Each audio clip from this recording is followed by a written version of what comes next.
BP, unfortunately, was an accident waiting to happen. They were an outlier when you look at the procedures followed by all of the other major companies, and even the smaller companies that are drilling in the Gulf. They know they cannot afford to have this type of problem. Why BP decided it was okay to cut corners the way they did, why they decided it was all right to drop this long string well down there with fewer than the minimum amount of centralizers to keep the casing positioned properly in the well bore, why they thought it was okay to not do a cement bond log to ensure that there was proper cementing up and down the shaft. They were having problems with gas eruptions in this well almost from the get-go. And what it appears to have happened is that they put profits ahead of safety, and they did so in a very dangerous way. And here's part of the thing that just really will drive you nuts. Tony Hayward came and testified to our committee.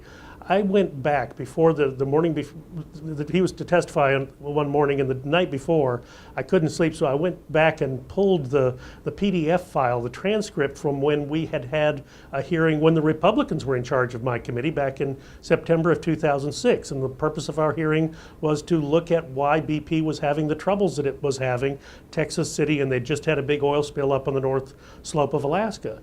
And of course there was a different CEO in charge of BP at the time, and they promised us at the end of that hearing, look, from here on out, we're going to listen to whistleblowers, we're not going to punish them, we're going to develop a culture of safety. That's why Tony Hayward was hired at BP, to put that culture of safety in effect. Now, down on the Gulf, we had a field hearing where we heard from two of the ladies who'd lost husbands on the Deepwater Horizon.